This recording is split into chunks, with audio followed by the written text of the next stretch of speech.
Good morning, everybody. I hope we're all having a wonderful Sunday so far.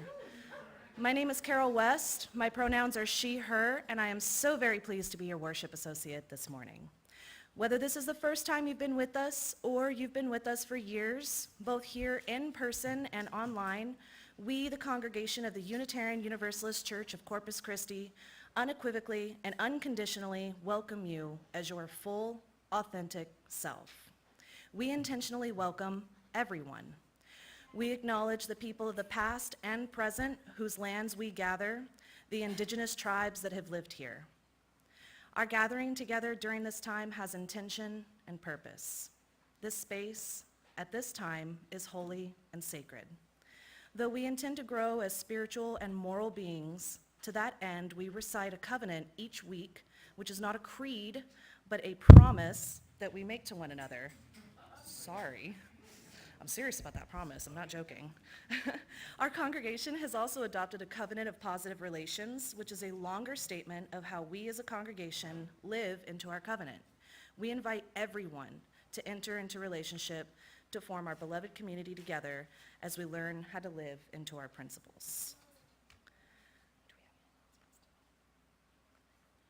I don't believe we have a whole lot of announcements today from what I'm aware of. Oh, okay, apparently we do. I was unaware of this. Joy has an announcement. Sorry, I forgot to tell you. I just remembered it. Just really quickly, if anyone is in need or if anybody wants to volunteer, there is a food bank that's happening at the Elevate School this afternoon from 2 to 4.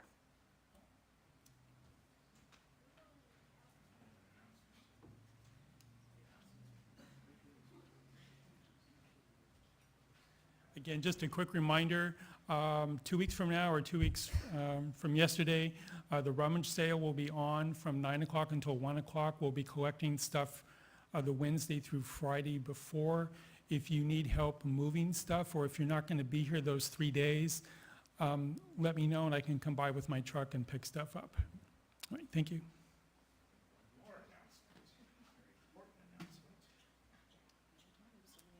After service, there'll be a class for new members, so they already know about that. But if you are a person who would like to join our church and said, oh, I didn't know, can I join? Yes, you can, and I have a food tray so that you will be snacked well.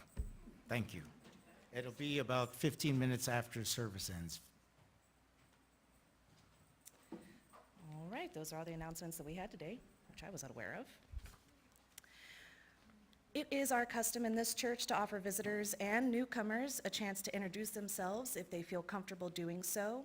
If it's your first time here or you just feel ready to say hello after coming for a while, we invite you to stand as you are able or raise your hand and tell us your name and where you're from.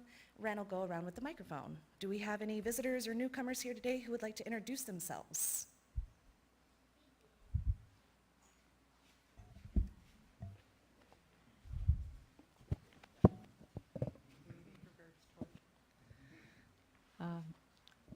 Is this working? Oh, okay. Hi, my name is Madeline. I'm visiting from New York City. I was thinking about maybe relocating in Corpus because I don't know Texas. I'm staying with an old friend for a few weeks and thought, yeah, I need to see more people like me. So I got in touch with the church office and I got a ride here from Kirk this morning.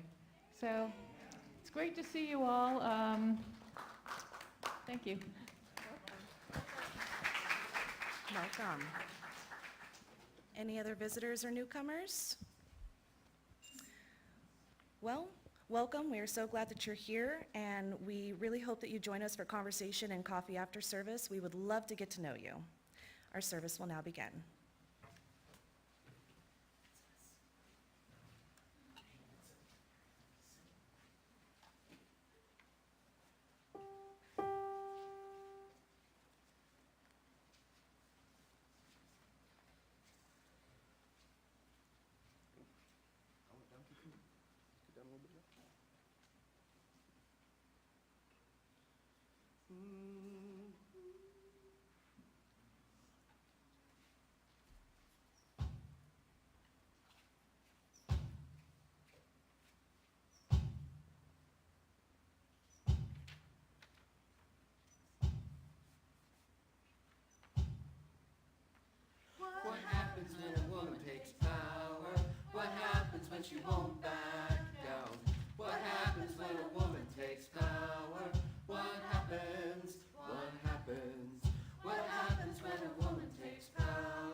she bows to nobody?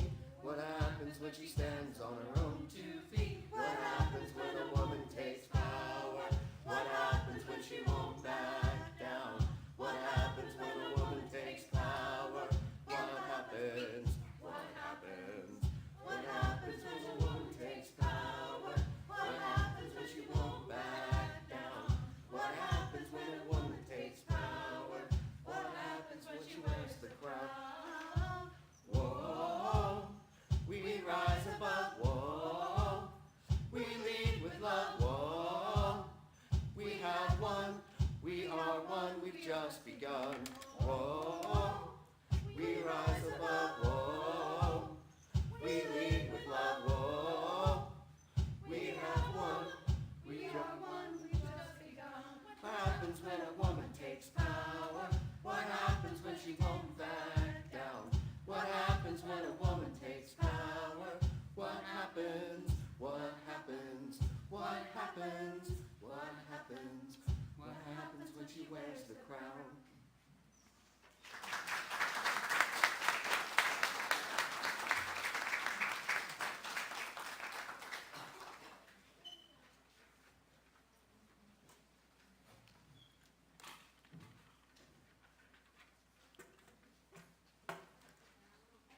What kind? Do you have magic hair? No. Magic hands? No. Do animals talk to you? No. Were you poisoned? No. Cursed? No. Kidnapped or enslaved? No. Are you guys okay? Should I call the police? Then I have to assume you made a deal with an underwater sea witch where she took your voice in exchange for a pair of human legs? No. Good Lord, who would do that? Have you ever had true love's kiss? Ew, barf. Do you have daddy issues? I don't even have a mom. Neither do we! And now for the million-dollar question. Do people assume all your problems got solved because a big, strong man showed up? Yes. What is up with that? She is a princess! What kind of a princess?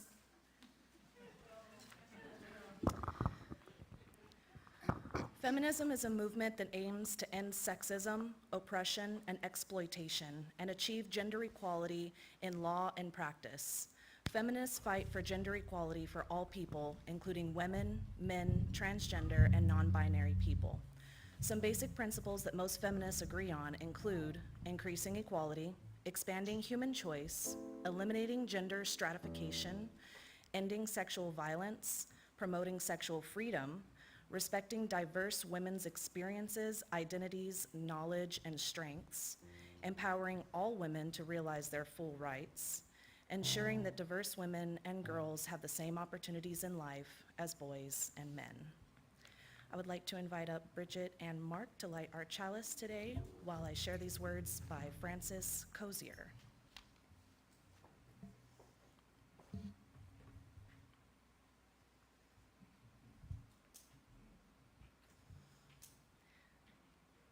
In a shadowed forest, a path through the trees is bathed in golden light. May we light this chalice this morning to remind us of the power and beauty of balance and contrast. It is darkness that can make the flame of a single candle so powerful, and light that deepens those shadows in turn. A chalice flame is the meeting point, the union of refuge, safety, and incredible beauty of darkness, and the warmth, the assurance, and the joy of light. May this act of lighting our chalice this morning remind us that we are stronger together in all the complexities and the disagreements of relationship, because we are different and because we are one. Please rise and embody your spirit for the affirmation of our church covenant. Love is the doctrine of this church. The quest of truth is its sacrament, and service is its prayer.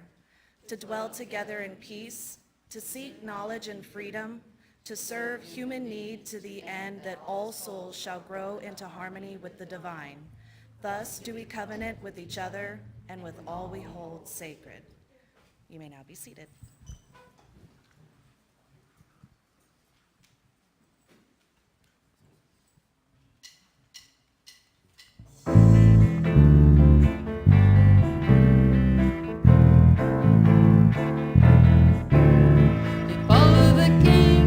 Their queens on the throne, we would pop champagne and raise a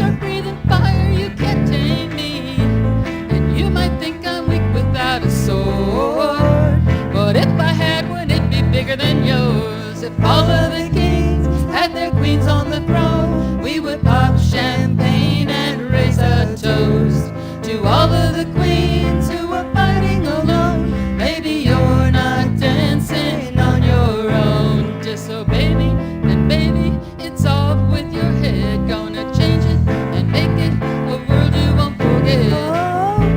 No damsel in distress, don't need to save me. Once I start breathing fire, you can't tame me.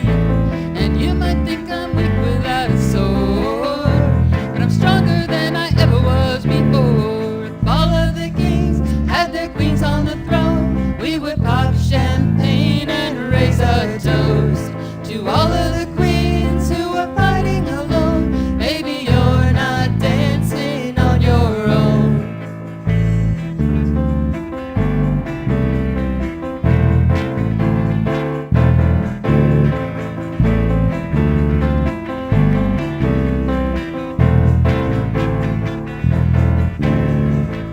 In chess, the king can move one space at a time, but queens are free to go wherever they like. You get too close, you'll get a royalty high.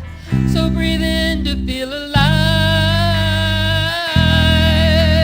If all of the kings had their queens on the throne, we would pop champagne and raise a toast to all of the queens who are fighting alone. Baby, you're not dancing on your own.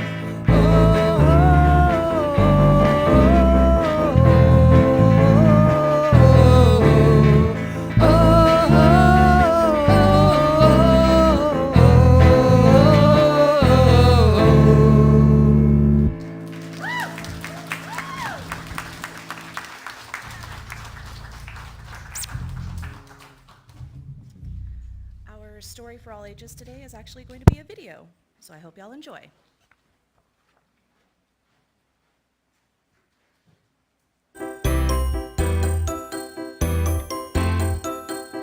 Hi, my name is Juliana Foley, and I am a pencil partner at Belmont University. Today I will be reading you one of my favorite books, The Paper Bag Princess, written by Robert Munsch and illustrated by Michael Marchenko. Elizabeth was a beautiful princess. She lived in a castle and had expensive princess clothes. She was going to marry a prince named Ronald. Unfortunately, a dragon smashed her castle, burned all her clothes with his fiery breath, and carried off Prince Ronald. Elizabeth decided to chase the dragon and get Ronald back. She looked everywhere for something to wear, but the only thing she could find that was not burnt was a paper bag. So she put on the paper bag and followed the dragon. He was easy to follow because he left a trail of burnt forests and horses' bones. Finally, Elizabeth came to a cave with a large door that had a huge knocker on it. She took hold of the knocker and banged on the door. The dragon stuck his nose out of the door and said, "Well, a princess. I love to eat princesses, but I have already eaten a whole castle today. I am a very busy dragon. Come back tomorrow." He slammed the door so fast that Elizabeth almost got her nose caught. Elizabeth grabbed the knocker and banged on the door again. The dragon stuck his nose out of the door and said, "Go away. I love to eat princesses, but I have already eaten a whole castle today. I am a very busy dragon. Come back tomorrow." "Wait," shouted Elizabeth. "Is it true that you are the smartest and fiercest dragon in the whole world?" "Yes," said the dragon. "Is it true," said Elizabeth, "that you can burn up 10 forests with your fiery breath?" "Oh, yes," said the dragon, and he took a huge deep breath and breathed out so much fire that he burnt up 50 forests.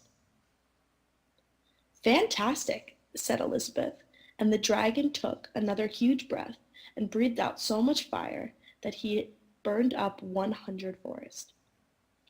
"Magnificent," said Elizabeth, and the dragon took another huge breath, but this time nothing came out.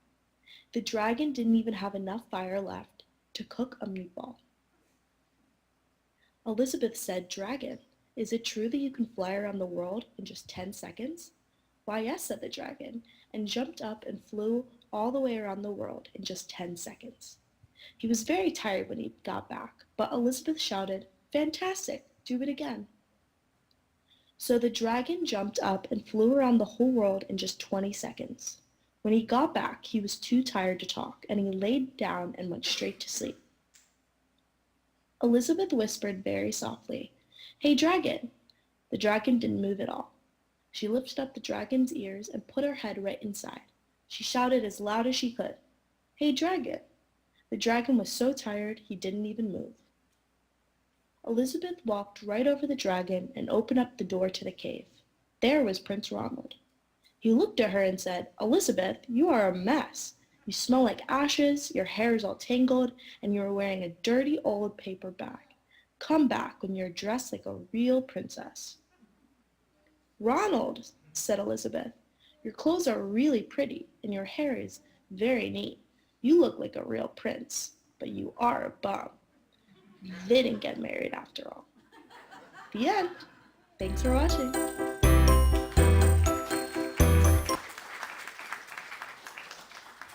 I would like to invite the children and young at heart to join Miss Kathy and RE today.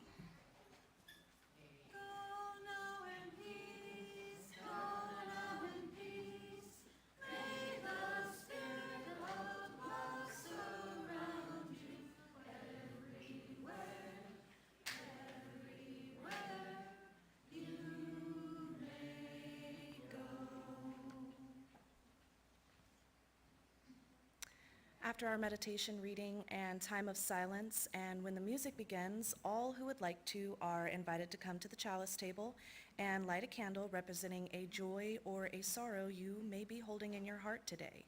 Please come up one or two at a time using the middle aisle. And if you're with us online today, you are welcome to share your joys and sorrows in the chat feature. Our meditation words today are by Ivy Michelle. I am my Disney princess. I am compassionate and pray hard because I am my own Snow White. I am poised with my strong mind and spirit because I am my own Cinderella. I am natural and cheerful because I am my own Aurora. I am determined to follow my own dreams because I am my own Ariel. I am loyal, outspoken, and intelligent because I am my own Belle. I am independent and have courage for myself because I am my own Jasmine. I am brave and strong because I am my own Pocahontas. I am bringing the honor for my family because I am my own Mulan. I am faithful and assertive because I am my own Rapunzel. I am not an ordinary Disney princess because I am me. I now invite you into a time of silent reflection.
Our speaker today is Tess Cherry. Tess has been a part of the Unitarian Universalist Church of Corpus Christi for about 20 years.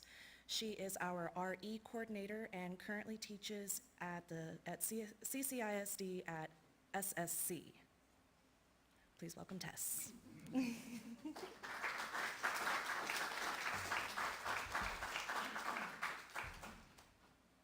For a time, I was also affectionately known as the Queen of Everything, so thought I needed to add that in.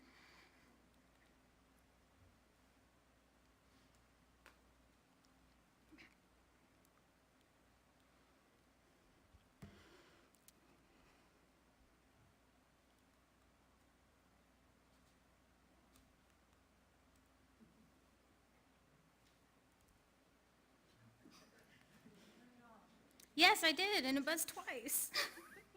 Just like I was told. What's up, man? Thank you. The evolution of feminism in Disney princesses.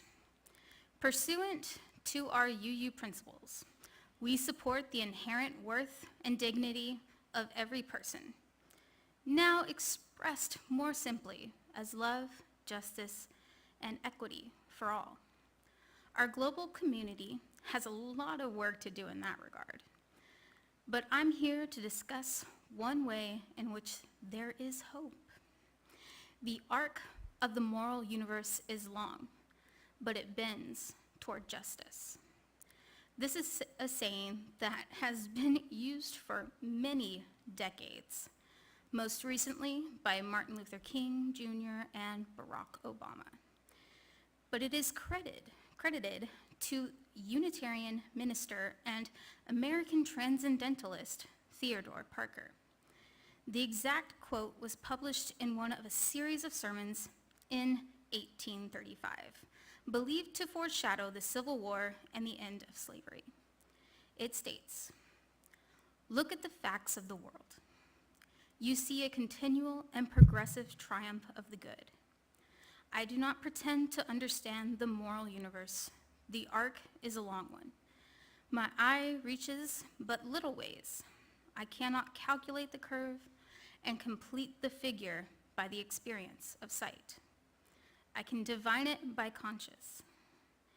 But from what I see, I am sure it bends toward justice." Time is moving faster now. The arc of justice is more visible, at least with respect to women's rights. We have recently seen certain setbacks. We have gone from chattel to the suffragettes and women's libers, and then sparked the Me Too movement. And women, even as we are tested, we go stronger. Disney movies reflect that evolving strength. We start as damsels in distress and in need of a prince, but we eventually find our own power to save ourselves and our communities. I think this thing is broken. It changed? Okay, all right. It's not nice. Okay. There can be no denying that the stories we tell both describe the past and mold the future. So it is only appropriate that we make ourselves aware of the context of the characters in our popular story vernacular. Disney movies are a fine example of this phenomenon. Through changing gender roles, villainous characteristics, weapons, and goals, we see quite clearly the bending of the arc of the moral universe. And I, for one, fully enjoy Disney's evolving princesses and the impact that evolution can have on our young people. We should not be afraid to take our children to these movies, but let's be sure they see the entire catalog and process the mixed messages. The original Snow White is the quintessential damsel in distress, the evil queen suffering from female jealousy, sends Snow White out into a dangerous world alone. She stumbles upon a group of men, dwarves, who take advantage of her household services in exchange for a certain level of protection. But the jealousy, persistent and powerful, escalates the matter until she is poisoned, comatose, and beyond the help of the dwarves. It takes a kiss from a stranger, Prince Charming, while she lies incapacitated to save her. Traditional story, right? If you haven't seen it, the recent live-action remake, Snow White and the Huntsman, has Snow White leading an army to take down the evil queen. A step up from the traditional story and reversing the roles. In the new version, the prince, who is stuck back in the castle with the evil queen, is the one in distress, needing the princess's help. And the true love's kiss for Snow White comes from the huntsman, who spent time to get to know her on her quest. Their love is founded on their joint adventure. Evil women multiply in Cinderella, the glass shoe movie. Our protagonist is enslaved by her step-family oppressors, again, having to keep house for others. She is rescued by her fairy godmother, this time, but the goal is still the instant and inexplicable love of a prince. At least he must work to find her again. But really, the key is a stiletto shoe. Shoes are important, but are they that important? In the current live action and other versions of this story, there is a meeting before the ball between Cinderella and the prince. This meeting at least provides some substance to the relationship, and it is not just about physical attraction.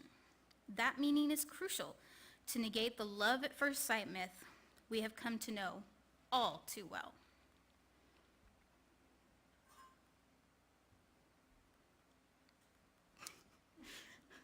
This thing.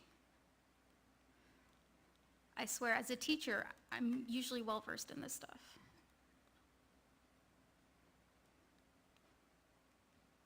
There we go. Whoops, wrong one. There we go. Aurora is another sleeping beauty, cursed at birth by an evil fairy, only to be rescued by a kiss from Prince Charming.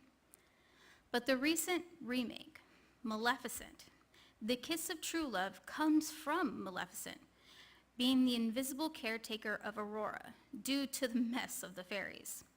As Aurora grows in isolation, Maleficent sees her as her own child, revealing the path of true maternal love that we have not seen in Disney movies in the past.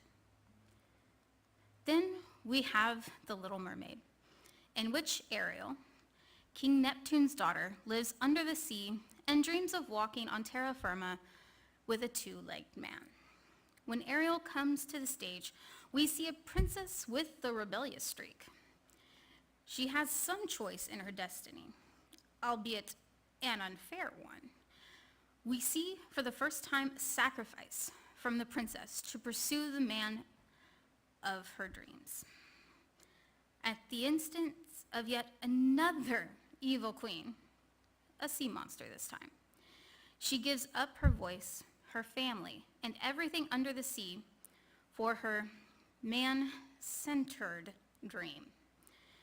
We still see that she needs to use her appearance to seduce the prince because a kiss will make her whole again. And the prince ultimately vanquishes the evil. In Beauty and the Beast, we finally see the role of a villain assigned to a male. And Belle is no damsel in distress. She's still pretty, and the villain Gaston begins his treachery with unwanted advances. But she is smart and has a healthy relationship with her inventor father. It is her love for her father that sends her into the forest where he is being held captive in an enchanted castle by a different villain, one who is the victim of his own meanness. Belle sacrifices her freedom to save her father from the beast. If you recall the story, the beast is a beast because he has been cursed for being a mean person. The curse can only be broken if he can find someone to love. So Belle, no easy mark, uses her indomitable attitude to call the beast out for his bad character. As she learns about his fate, she helps him to become a better person and only then falls in love. This is the first time in the original Disney evolution that we see a prince in need of a rescue from the princess, and Belle becomes a princess only after she breaks the spell on the prince. Jasmine, from the movie Aladdin, is a very different kind of princess.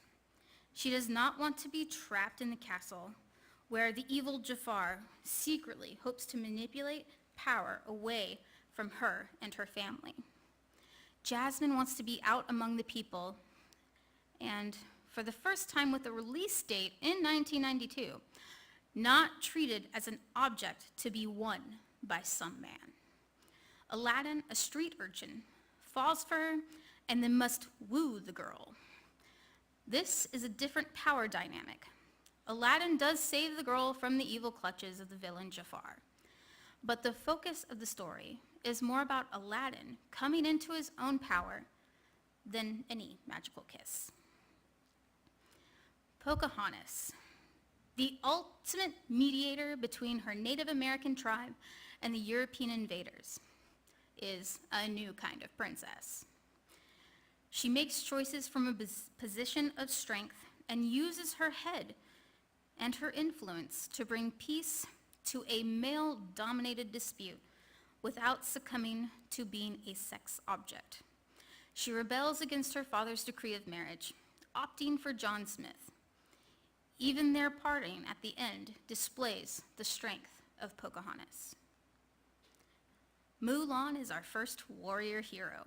Her country requires a man from each family to fight in a war, but her father is frail.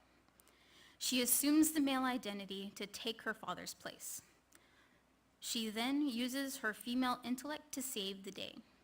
But before we celebrate the end of the savior male, the movie must make sure her happily ever after involves a man. Like Belle, Mulan does not start out as princess, but she ends up as one. In the movie The Princess and the Frog, Tiana is an ordinary girl from an ordinary family. She is confronted by a cursed frog that needs a princess's kiss to break the spell and make him a prince again. In this story, we see the characters spend most of the movie together and see a love story unfold, giving power to the relationship rather than their social positions. The transformation only happens because Tiana is not so ordinary as we were led to believe. But neither is she royal. She is the princess of her father's restaurant.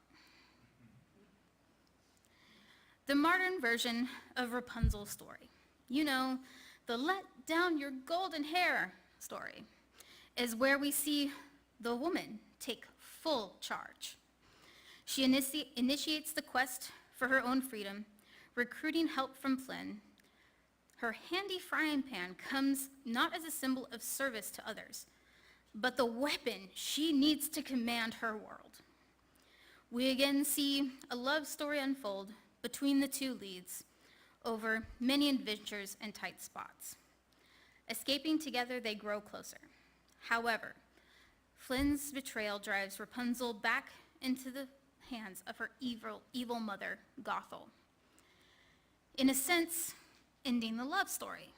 Yet he repents and she exercises a newfound power to bargain for his life. A story of inner strength, disappointment, emotional intelligence, and forgiveness.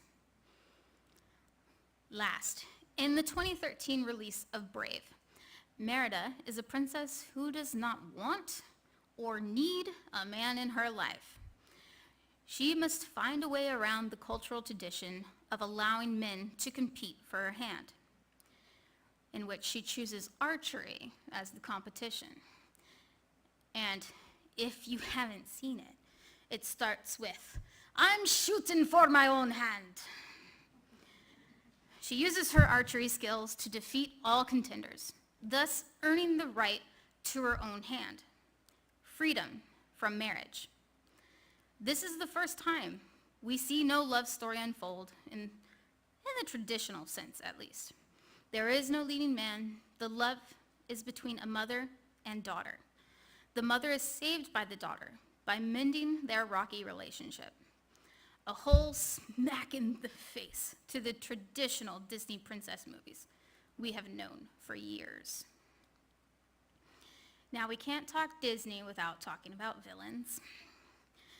We seem to have a dichotomy of the role of women in these stories.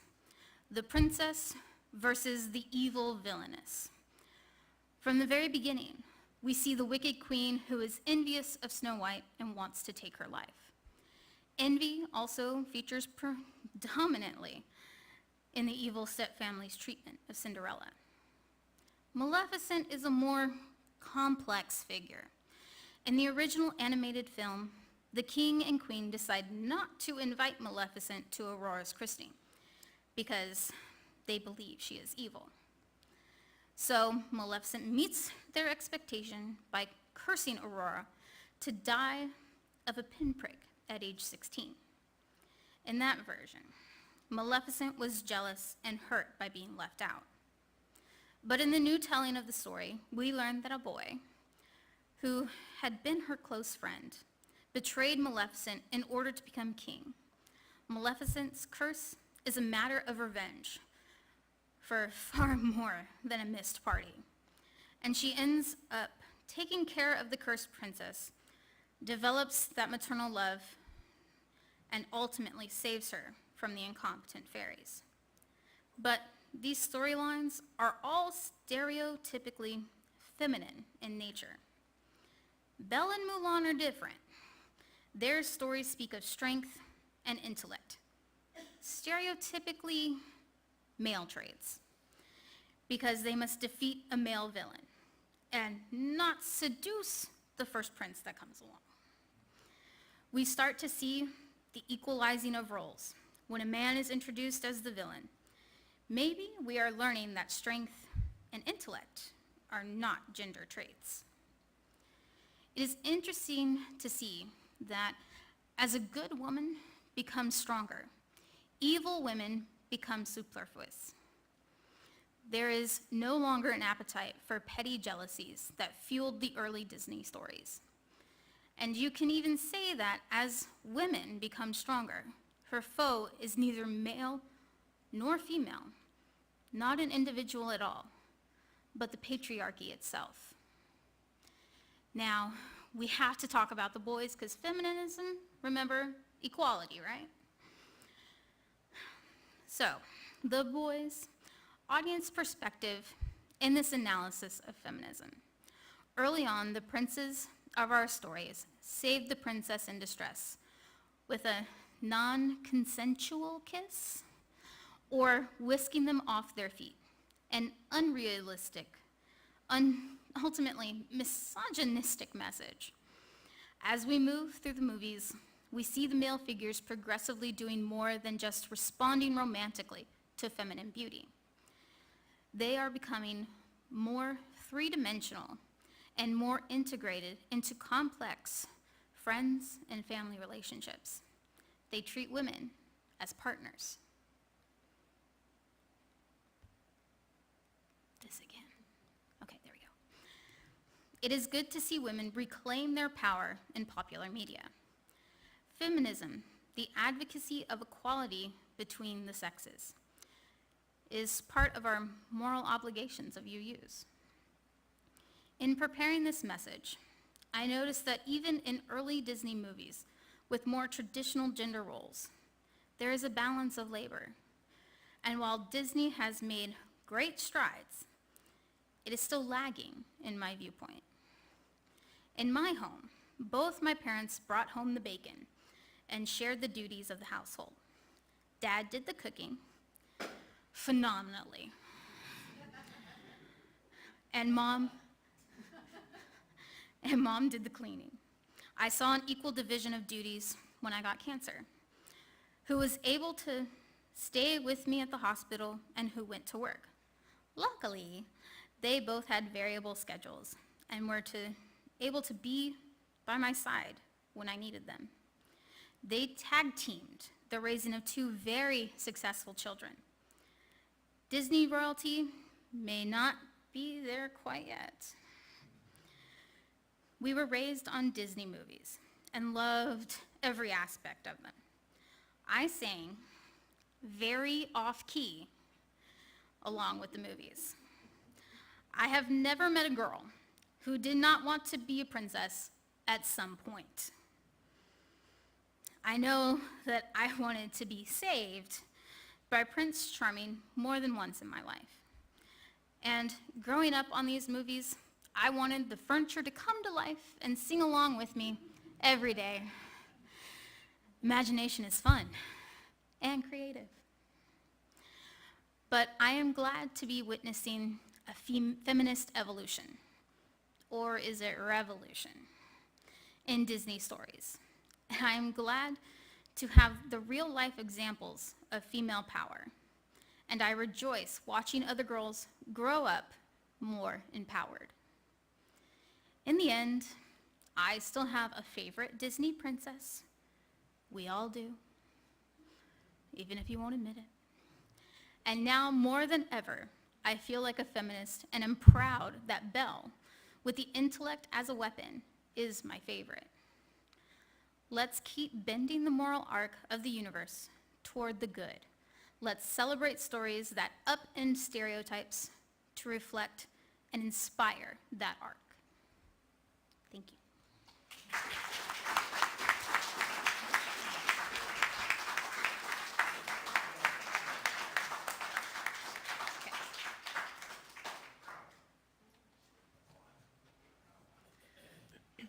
Now is the time that we participate in the care of our church community by giving and receiving the offering. If you are contributing to your pledge today, be sure to write pledge on your check or cash envelope. When the music begins, the ushers will present the offering basket to you, and all you have to do is drop your offering in, no passing required. In addition to the basket, and for those joining us at home, we have several options for making a Sunday offering. Please use the links on screen to give through our website, by PayPal, or by using the Banco mobile app. Your offering, no matter how you make it, will be gratefully received. We will now proceed with the collection of the offering, and please remain seated after the music is over for the closing of our service.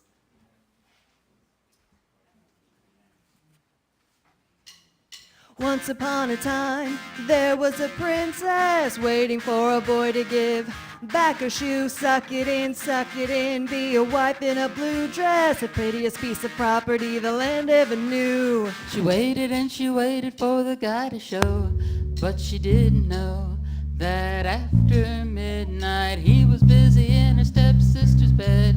So Cinderella said, plot twist, I don't need no prince to save me. I'm a goddamn CEO.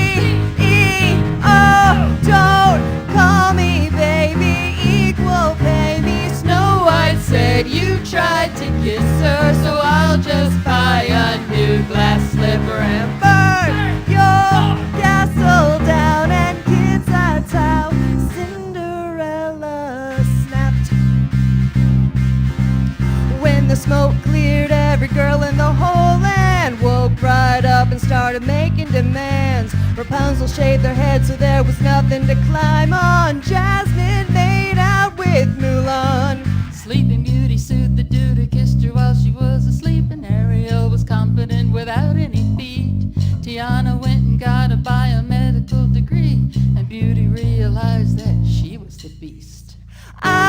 don't need no prince to save me. I'm a goddamn CEO. Don't call me baby. Equal pay me, Snow White said you tried to kiss her, so I'll just buy a new glass slipper and burn your castle down. And kids, that's how Cinderella snapped. He said, Cindy, sweet, don't be so be controllable. If I'm emotional, that'd be the reason for you to address me while you're on your knees in the scary event that I get too emotional during your trial. So watch while you're speaking, because while you were sleeping around every weekend and using your power to prey on the weakest, I studied your own legislation all season. Last I checked, cheating is treason. I don't need no prince to save me. I'm a goddamn CEO.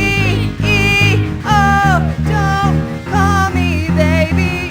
equal pay me, Snow White said you tried to kiss her, so I'll just buy a new glass slipper and burn your castle down. Kids, that's how Cinderella snapped.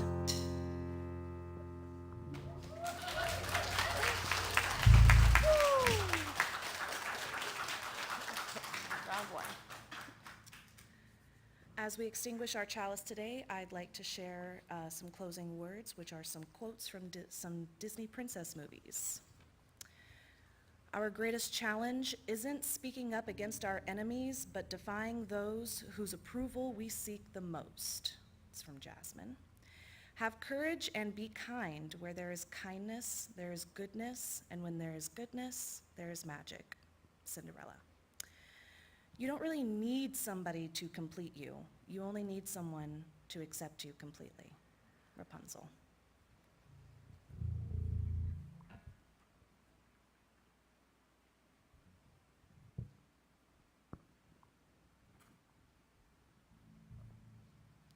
Until we are together again, friends, be kind, be true, and may the blessings be. He said, Cindy, sweetie, don't be so emotional. You're always so emotional. It's fine to be controllable. If I'm emotional, that'd be the reason for you to address me while you're on your knees in the scary event that I get too emotional during your trial. Watch how you're speaking, because while you were sleeping around every weekend, using your power to prey on the weakest, I studied your own legislation all season, and last I checked, cheating is treason. I don't need no prince to save me. I'm a goddamn CEO. Don't call me baby. equal pay me, Snow White said you tried to kiss her, so I'll just buy a new glass slipper and burn your castle down. And kids, that's how Cinderella snapped.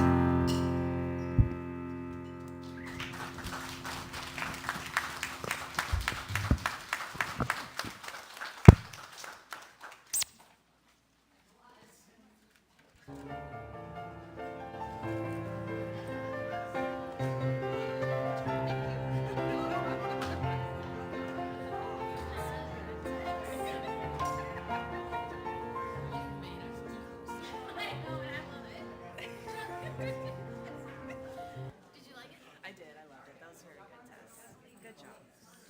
Of course, honey.